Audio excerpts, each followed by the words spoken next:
and got a question from Gad Music, and I just want to say thank you, Gad, for being such a great supporter of Voice Masters Livestream. And the question is, are there different types of different types of distortion you mentioned limited to a certain range? Have you noticed any kind of range limitations, pitch limitations for these? That's a really good fry screen effect. So you're going to be able to give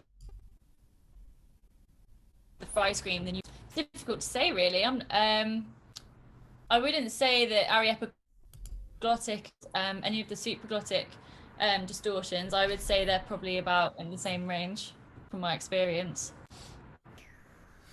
Okay, so right now you haven't done any zoning in on pitch limitations. Not massively. I mean, just what I've heard in songs, essentially, like with performance and stuff. And I would say, yeah, the fry scream is very much high frequency effect, but the supraglottic distortion, I would say, is just kind of like standard vocal range, really. Yeah, I've noticed doing the effects and singing with the effects as well, at least for the guys. Sometimes you take your distortion up, and let's just be honest, some people are really masters at this, and we can't, unless you've been really, this is the thing you've been focusing on for years and years, you might not be able to do the exact same thing right away. But I noticed right around about a C sharp for a tenor, but about a C5.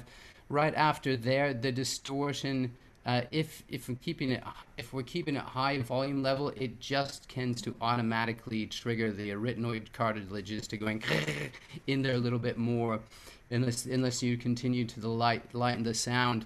But let me pop in Zurin. Zurin's gonna also talk this. Can I ask you, Zurin, what your personal experience is on that higher frequency distortion up there? Hello. Well, at least for me, what I see is that when we pass, and I'm going to mention that as well, when we pass that, exactly that pitch you mentioned, what happens is that we're doing a whole other style, distinct choice, which I'll mention and talk about, what I personally call yell screaming. So it's a whole different thing, and yeah, as soon as we go into the different voice types and so on, we have limitations, and that's where it is. So if you lower your pitch or your larynx a lot, let's say you're turning yourself into a bass a lot, then you will not get up there, of course. And likewise for other things. So it's, I would say for ventricular fold distortion, I have not heard anyone go past, what was it, A6, I think it was. That was quite impressive, like a power metal type of a thing. That was quite impressive. I don't remember the band name right now, but that was really cool. It was a student who showed me, and I was like, wow, okay. And I heard my daughter do it not that long ago as well. Yes, she is 5, and she did A6 as well. That was so intense. I was like, what? Why would you? So yes, that is definitely a possibility. If we're relaxed enough, then we can at least.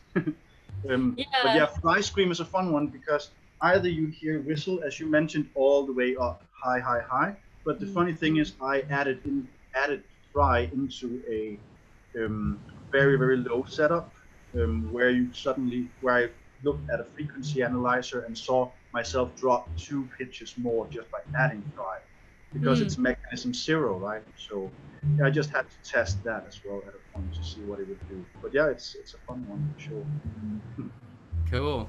sure. Thanks for jumping in, Zoran. I appreciate it. And it's so fun to have just this nice open discussion community on this.